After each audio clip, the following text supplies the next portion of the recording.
morning stream. Um, we don't have a guest today, so we're going to be practicing a new form of stream where I just talk to the stream on the commute, try to get some more content in, some more practice. It is going to be very different. Not used to such a thing at all, so I don't necessarily have a topic for this stream. That will be something that I will have to implement going forward.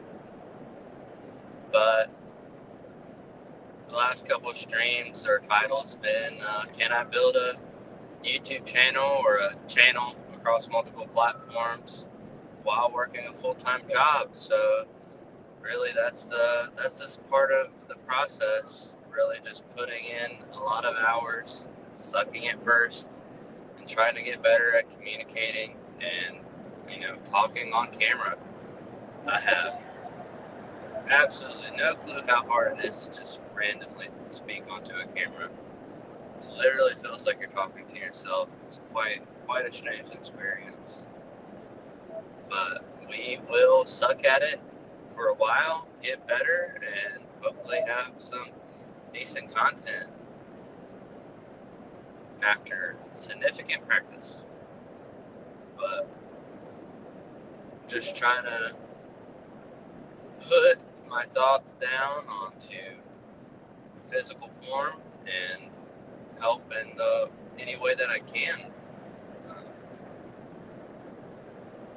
I'm passionate about trying to help youth prepare for the real life, and there was huge paradigm shifts that had happened for me leaving the high school situation and joining the workforce. I did not go to college, but even from college to the workforce, there will be paradigm shifts that you will have to endure.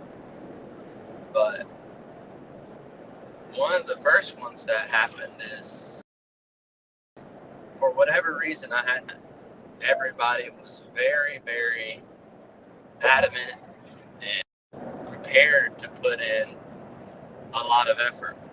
So I joined the workforce and assumed that everyone was putting in their best, and I don't know why I had that assumption, because that wasn't my experience with high school either. But you get paid to perform a task. I assumed that people would perform that task most of their ability at the least. But comes to find out, I had come to find out that for the strong majority of workplaces, that isn't the case at all. You have a small group of individuals. I believe the principle says that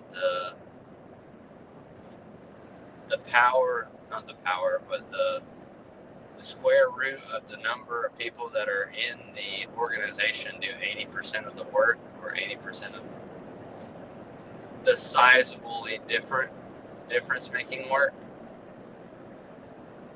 and the rest of the folks just, go along to get along. So I came into the workforce putting in a bunch of effort, and I didn't really see that replicated across my peers that were doing the same thing. There's a lot of showing up late, a lot of people not really interested in working, and putting in their entire effort. And there's psychological reasons why someone might do that. If you put in 100% of your effort and you don't get noticed, well, that leads to personal contemplation. Like, if you put your very best out on the table and then no one notices it, that could cause negative emotion. So if you hide your very best, you can always just hide behind the guise of, I could do better if I really wanted to, but they don't need to know that, and I don't have to feel any type of way about what I'm doing. But if you work at a decent place and there's actually people that are there that are competent at the top of that hierarchy, someone's around there running that business, and they are likely desperate for competence. They are desperate for someone to come in and put forth more effort. And you could be that person. It's like, what would happen if you just decided to become radically useful in whatever field or thing that you're trying to accomplish? And it doesn't have to be at your job. You can be radically useful in your home life. You can be radically useful as a friend or as a coworker. At some point, if that's done for a long enough period of time, it will be noticed. And if it's noticed in a negative light, then you might just have to remove yourself from the situation. That was basically my story. I put in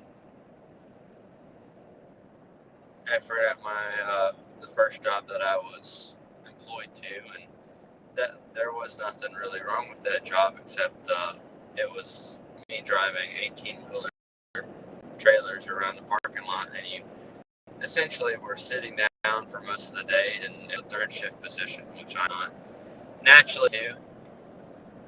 So I ended up changing from that job to going into trades. So now I am a lead commercial door installer, and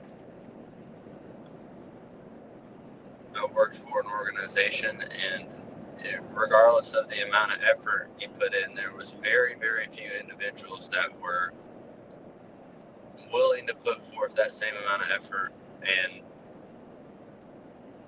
the time horizon for what I imagined would my effort to be recognized was more significant than the time I was willing to wait.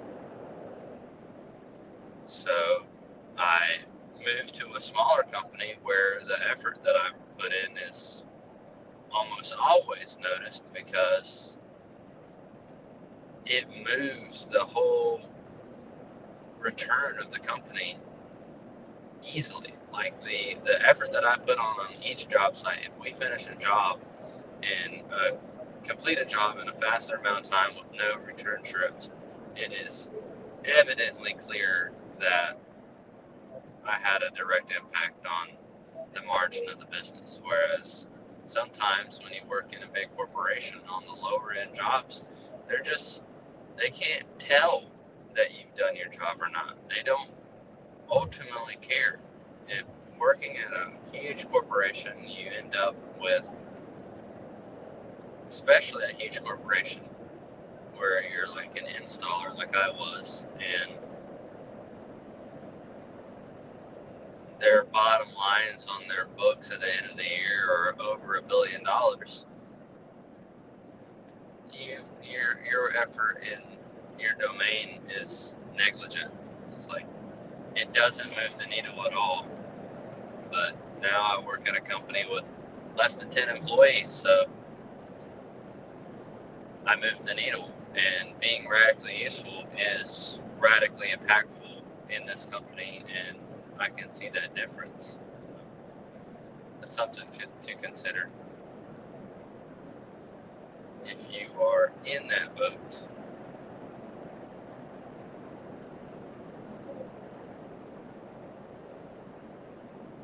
To extend on the family aspects of that, I don't know how much of the stream yesterday was actually able to hear. It seemed like over an hour of the content was not audible, unfortunately, but in the stream yesterday we had briefly spoke.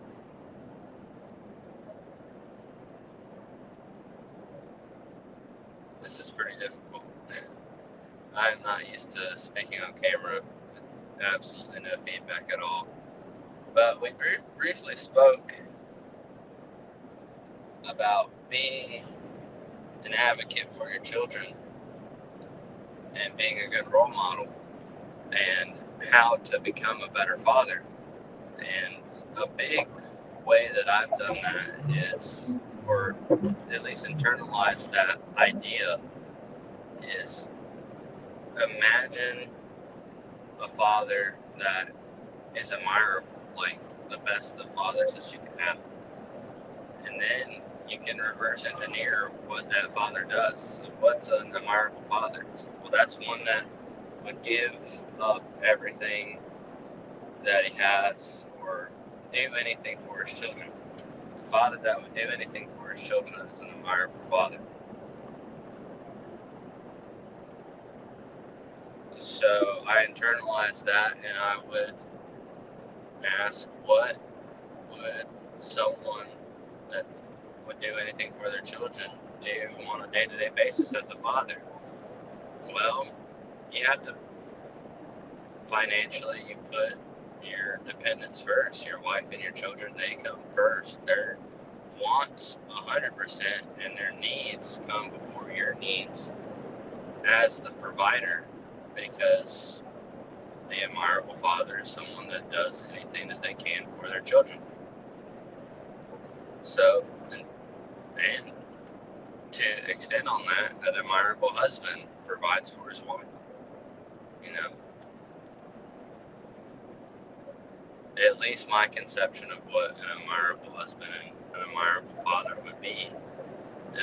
There's certainly other situations where you can have various roles in the home, but you know, for the most people in a traditional home, the man will be providing for the woman and the wife and the children. So putting your family's needs before yours, actually giving time and attention. Time, attention is the ancient god of Egypt, Horus. That's the eye that you see on the dollar, the all-seeing eye, and he was also a falcon, so he could see over the entire land of Egypt. And Horus was worshipped as the god of attention. Attention is a currency. All the biggest companies in the world fight for your attention. There's riding down this highway every day, there's advertisements absolutely everywhere, just people fighting for attention.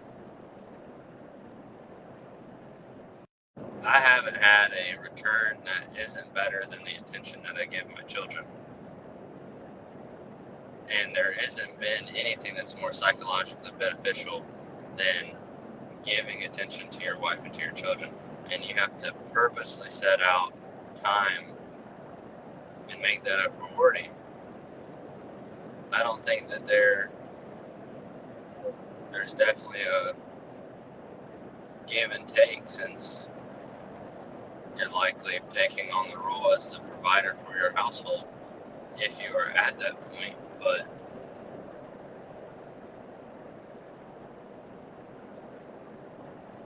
I recently bought 800 pounds of sand for my daughter's sandbox, and I can't think of a better investment that I've had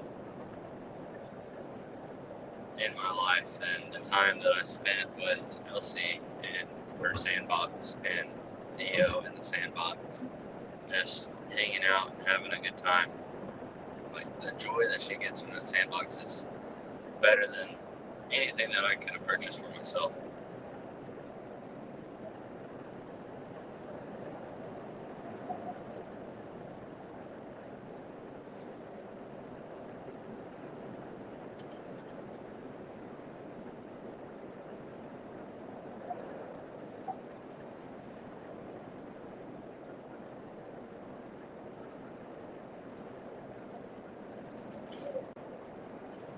Yeah. Honestly, this is just gonna, come a day at a time. I'm gonna have to do this for a while before I actually become pretty good at it. It's sporadic, all over the place, not really in core with a theme, but talking to a camera without doing anything specific besides just writing the work is like a skill that I'm gonna have to practice.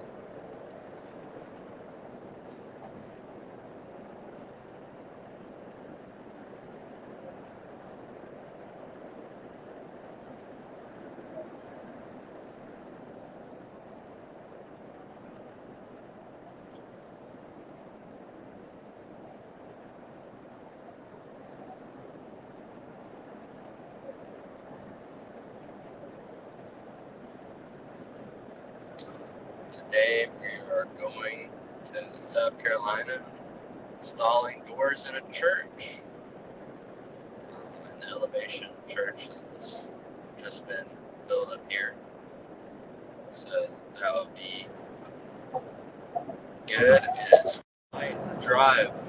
It's 2 hours this morning, but in the afternoon, with the addition of traffic, it could be over 2 hours, 2 hours 30 minutes. It seemed like yesterday it was almost 3 hours because it's right in that 4 o'clock traffic on the way back. So it can get pretty busy on all 85, the North Carolina, South Carolina region. 77's even worse. Traffic gets backed up there all the time. This might as well be a parking lot at 4 o'clock.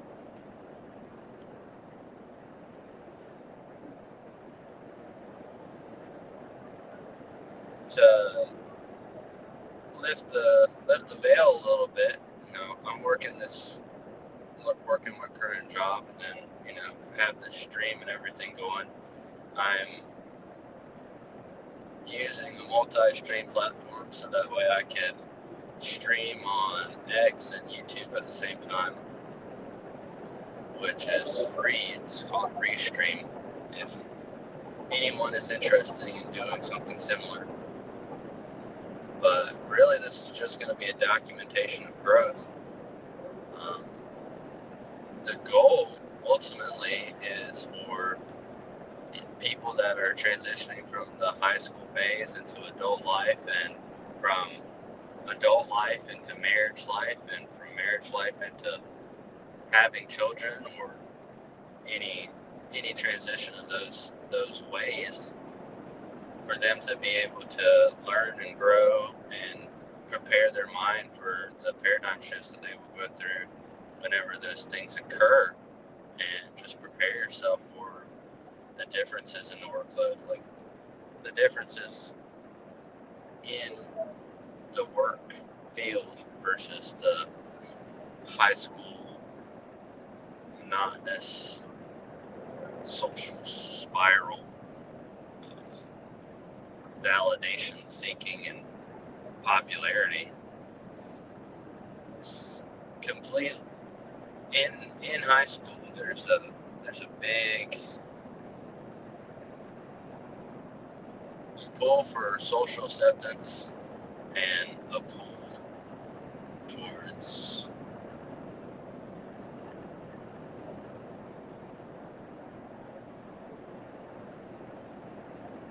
just being liked by peers, and however well you can do that is basically whatever regulates your emotions in that phase. So you can dilute yourself and be liked by a lot of people, but ultimately a lot of the things that help you to become liked by people in high school end up harming you whenever you enter the workforce. For example, when I was younger, I would water myself down and mirror all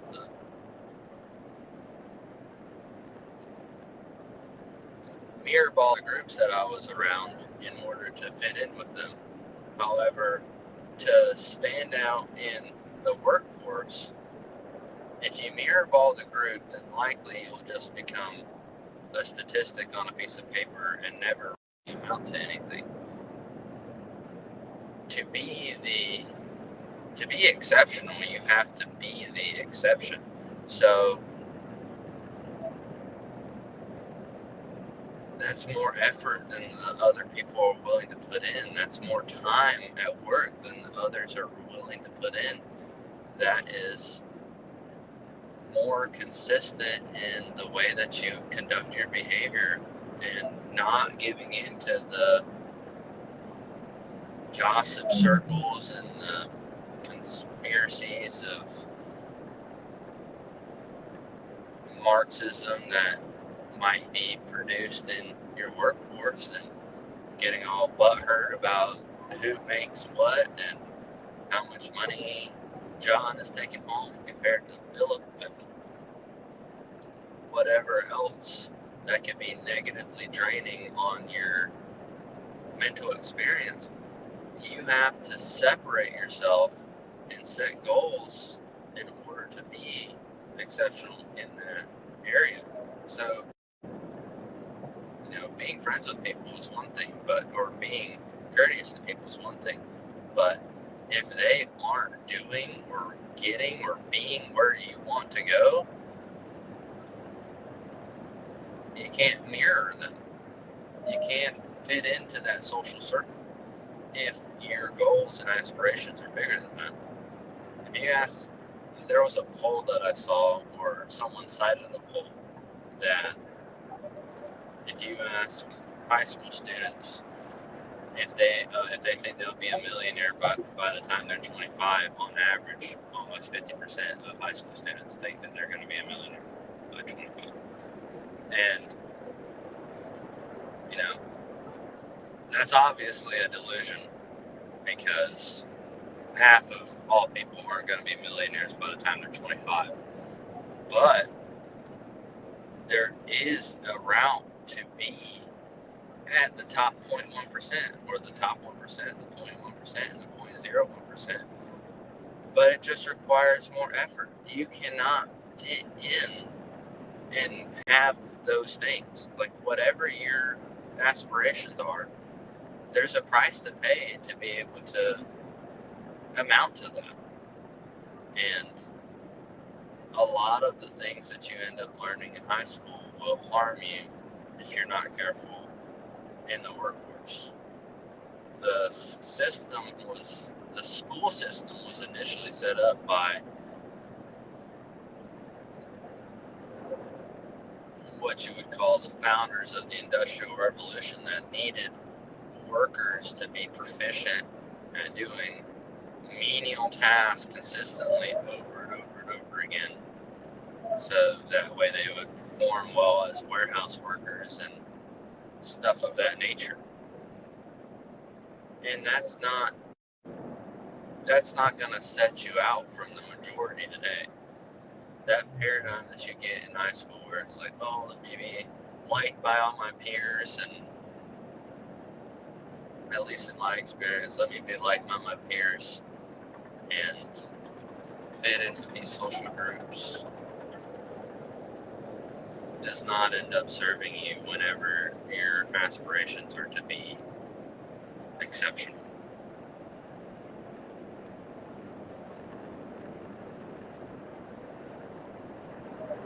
But that is the goal for these, like, not to teach anything, but just to give thoughts, to have a direction for when you switch from these roles in your life and getting into new roles, becoming a worker, becoming maybe a business owner, becoming a father, becoming a husband. All these things are things that you'll take on early in life, and I wish I had mentors that spoke about mindset and financially, how to manage money. They'll give you credit cards when you're as soon as you start earning money, or as you're in college, with APR that's over 30 to 40%, and you rack up some debt on that and screw yourself financially for the next multiple years until you find out some way to make enough income to balance out that spreadsheet. Like, you don't really, unless you're told, you don't know. And they don't teach you that kind of stuff in school. There's Visa and MasterCard have complete dominance over the entire credit card market. So they're not financially incentivized to tell young folks how to use their money. So there's just negative feedback loops all around you. And unless you have, a community that's staunch and stable and in aspirations of growth, then you won't know these things. there are groups of people that, go out and they look for that kind of information, but sometimes you just don't see the pits that you fall into before. Like, you have to be told about the pit before you can get into it, or before you can avoid it. If you have no idea what APR is, then of course you wouldn't be too worried about this credit card that just came in the mail. It's like, oh, they sent me a credit card. Cool, I'm adulting. I have a credit card. It's like, no, there's more to it than that. There's a catch, unfortunately. Not everything is that straightforward. All the industries of the world don't have your best interests at heart.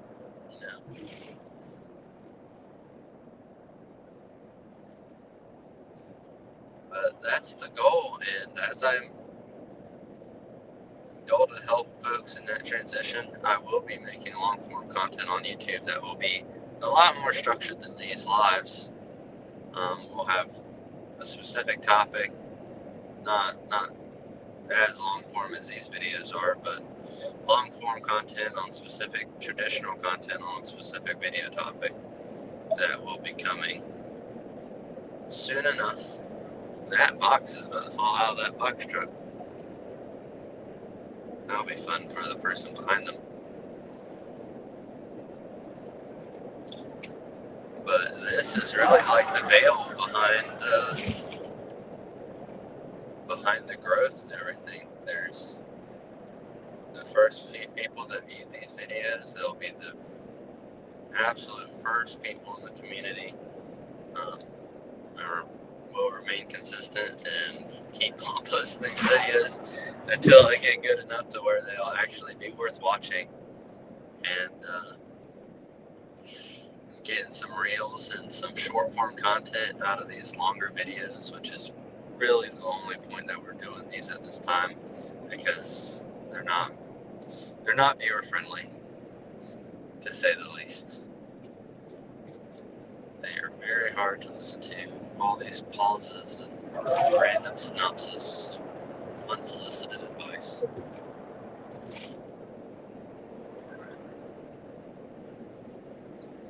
But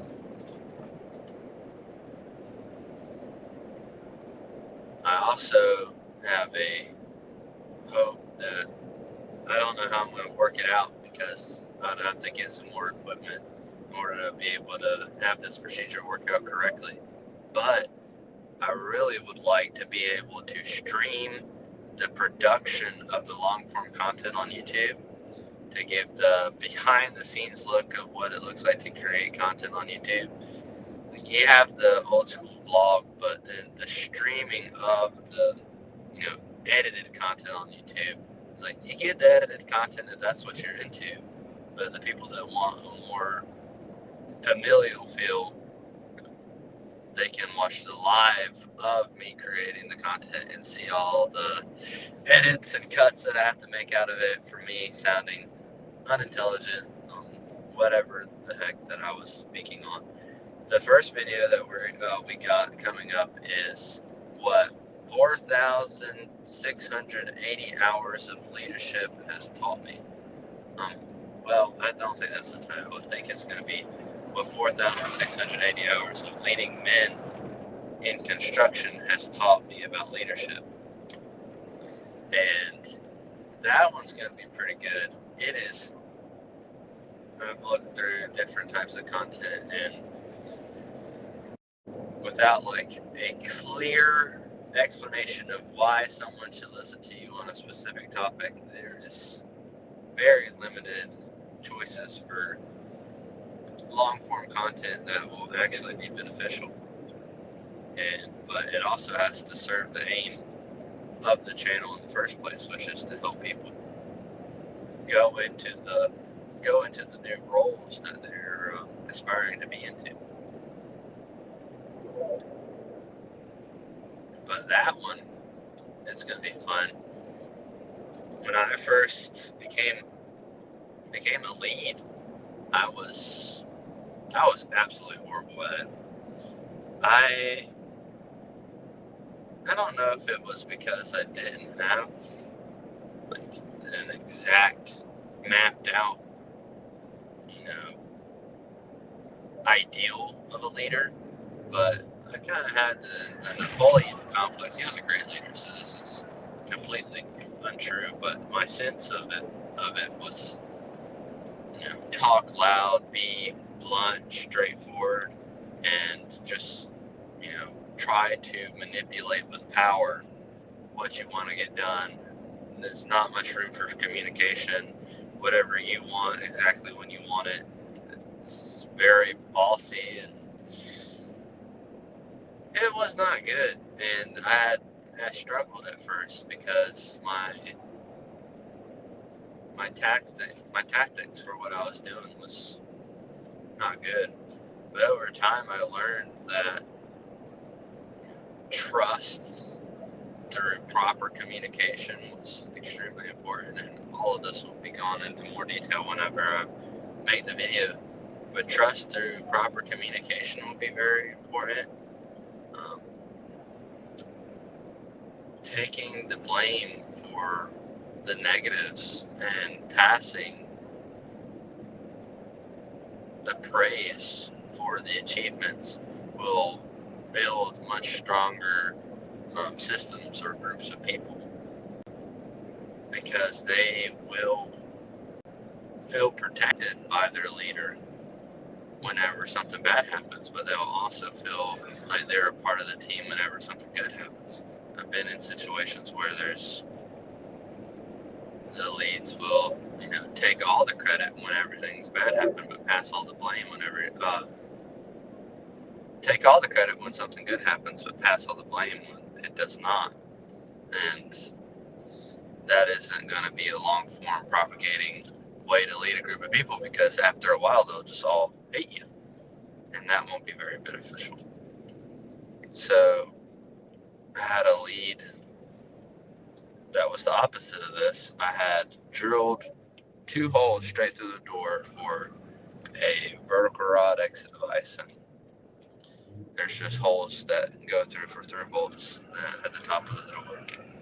So I don't expect y'all to understand what that really means, but 2 huge holes in the door, 3/8-inch holes in the door, and I had to tell him that I messed it up and they were in the wrong position, and he called to tell our boss that they were in the wrong position, but he took the blame. He didn't tell the boss that I did it. He told him that he did it. And I was like, why in the world did you do that? He says, I'm the lead of the job.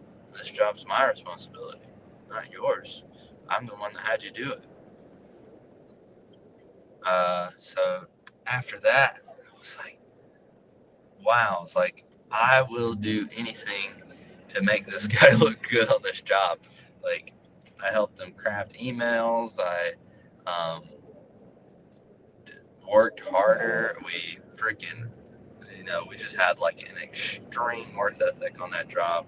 And that was one of those times where 2 A players were working together to get something done as fast as possible. And it was just an excellent experience. But I did everything I could to make him look good on that job, because he wasn't going to pass the blame when the blame was coming. So even though I deserved the blame too, it's like, all right, I felt bad, but he took the blame. I was like, what? That is crazy. It completely changed my paradigm for what a leader was, and that was a big transition period for my understanding of that.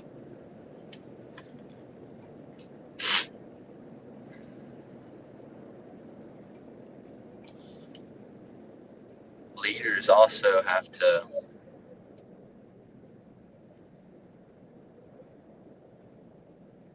in my specific role, the leader is also required to help be a trainer. So they lead on the job, but they also have to teach the material to the helpers, of course. The way that I found this to go is a lot of the leads that I had would tell you exactly the way that they wanted the specific thing done, or exactly what they wanted you to do. And it was essentially like one mastermind with a bunch of arms. But the problem would be is the helpers wouldn't necessarily understand what the lead specifically wanted them to do, even though they explained it, because their minds didn't process the same, or the communication wasn't perfect, or there just wasn't enough information in that situation for it to propagate correctly.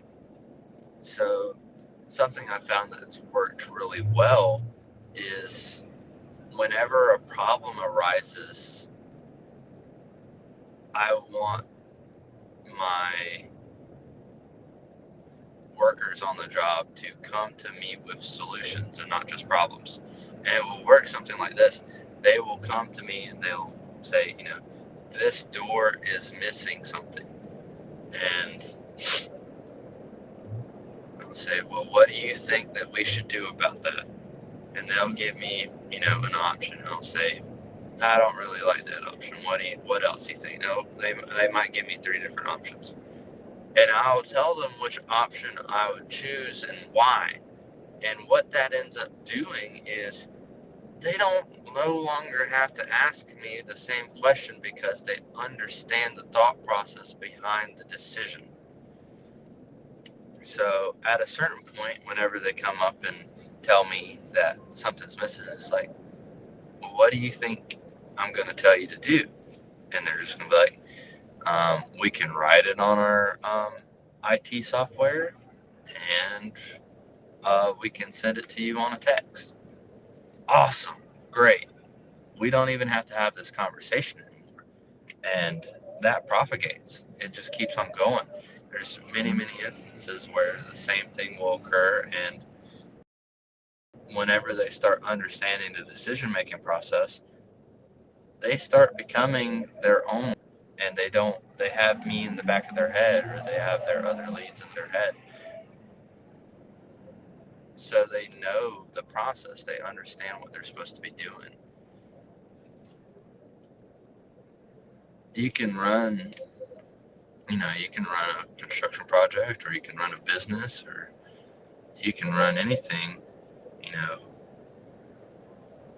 having the gopher leadership mentality where you tell someone what to do and they just go do it. Or you can actually use these people to come up with their own ideas and get the most out of their ability. Like, some people might be more mathematically minded, and some people might be more linguistic, and they might have different strengths, and then you can use these people in their strengths. And you won't know that if you never actually listen to what's going on. There's a famous behavior psychologist. He's a behaviorist. It's B.F. Skinner,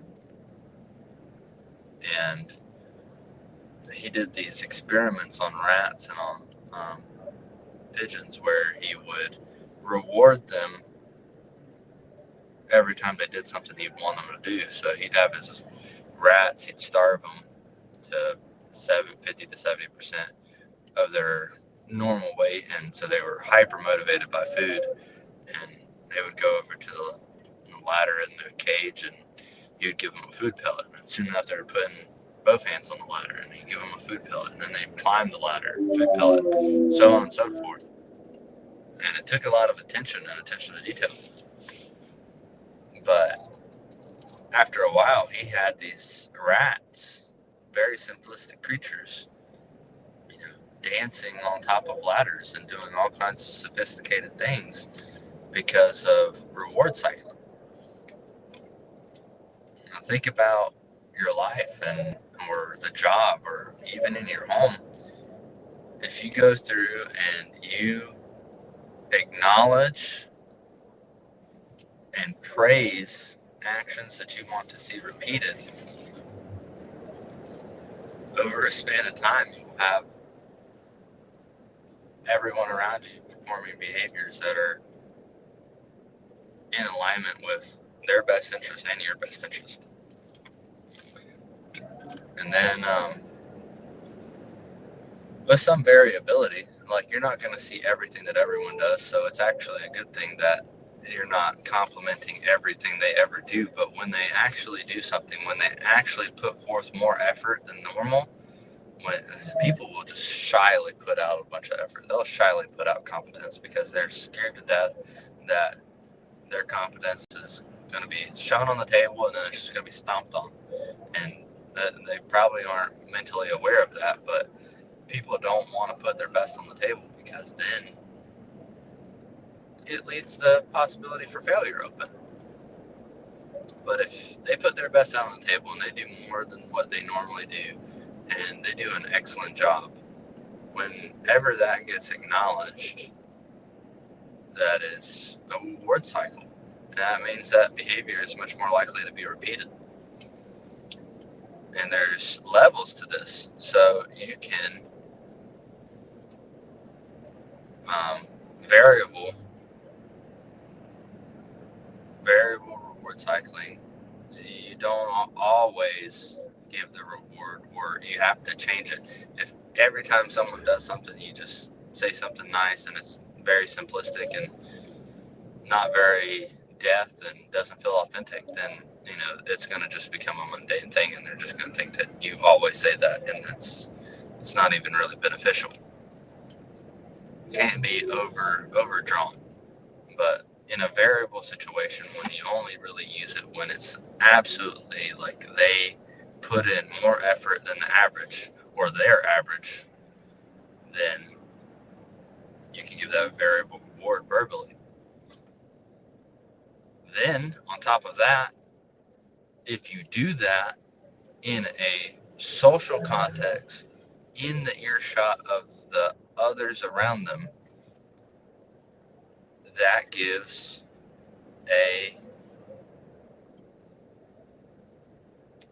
social status dopamine add to the behavior reinforcer.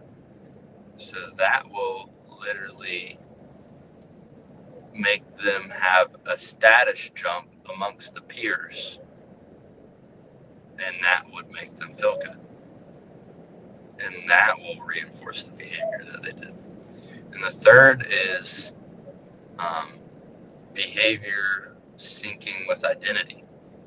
So if they are aspiring to be a better installer, or aspiring to being a lead, or aspiring to be a boss, or whatever it is, or even for your children, aspiring to be competent young ladies, or I always tell my daughter, that's what a big girl would do. That's awesome. It's like she wants to be a big girl. So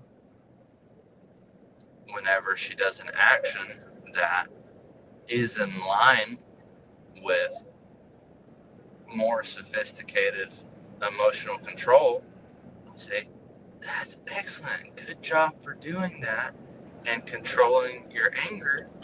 That's how a big girl would act. And that aligns the action with an identity that she wants. The same thing works with the job site. Good attention to detail. That's how a lead has to think. A lead has to pay attention to detail. Very subtle, but it aligns the action with an identity. And if they adopt the identity as something that they want to become a lead, that will reinforce the behavior. It was a great Stephen Covey quote from the 7 Habits of Highly Effective People, and he said for leadership that leadership is communicating a person's potential to them in such a way that they believe they have more potential as well.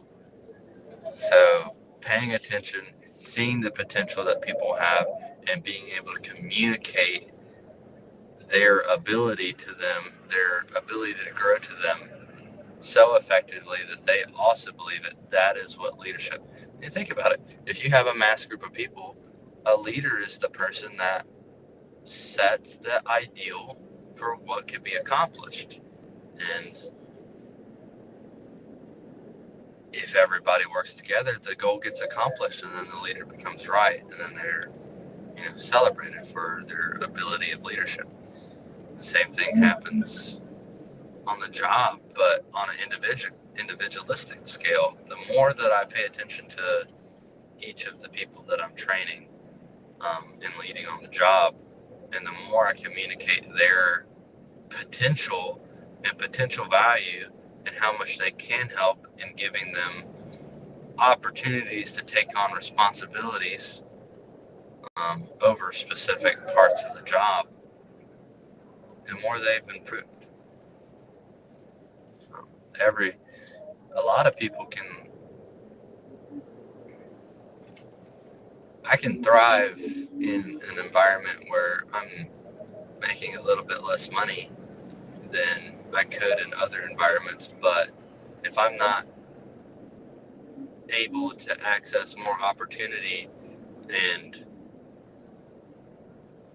more responsibility when I feel like I am ready for that responsibility and I've mastered the areas that I'm already in control of, the job will get stagnant and complacent because people need something to cling to. They need growth. They want to feel like they're moving forward and being able to achieve something. They want to feel like they're learning. It's all psychologically rewarding to feel like you're growing towards a goal. If you want to get better at your job, or in our specific case, we're learning how to install doors and hardware. And if you haven't never done that before, there's a lot of names and specific hardware sets and processes for doing everything that are not hard, but there's a lot of them and they're rather complex, and there's a lot of memorization to do. So the better that they can, soak in that, and you communicate that they have the ability to do such a thing, the more likely they will succeed at that. We are in a sea of traffic, and it looks like it is because there is someone pulled over on the side of the road, and everyone has to stop and look.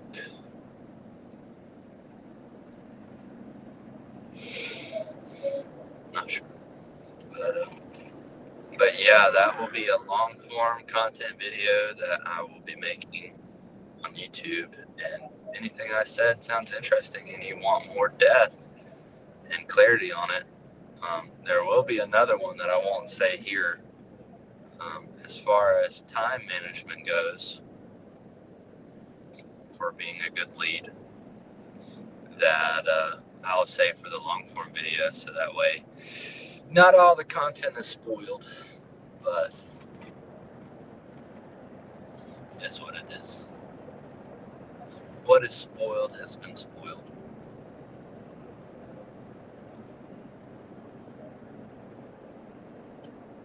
Hopefully we'll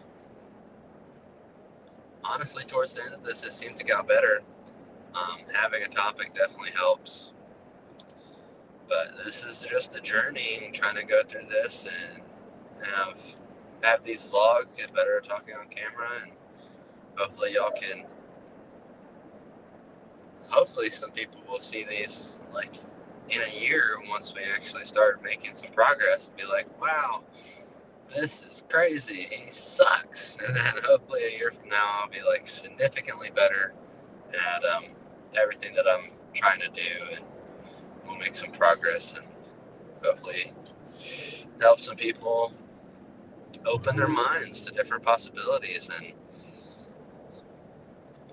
open their minds to the possibility that they can achieve more, have more, and be more prosperous than they initially thought they could. Open walls and paradigms of limiting beliefs and from whatever situations.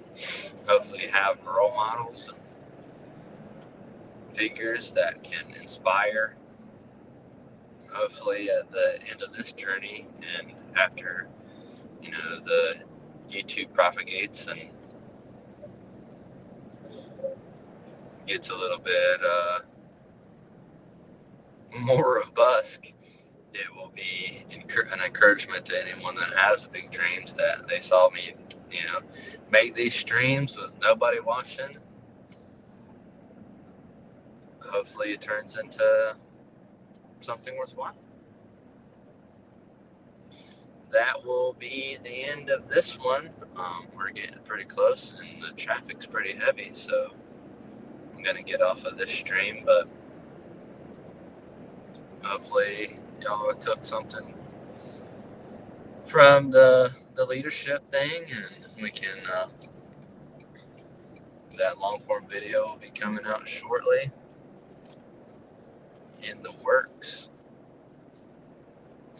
and we'll just build a community of young individuals or older individuals or any individuals that are just ready for change, ready for growth, ready for a mindset shift of improving on what they have and being the best that they can be in all aspects of their life and making the correct sacrifices for that. So, see you in the next one. This was Dylan James Growth, and right now it's on X and on YouTube. It's coming shortly. We'll have Facebook, Instagram, and TikTok too. So we'll be posting short form content on a lot of those platforms, but our main hub is here. So welcome to the club. Thank you.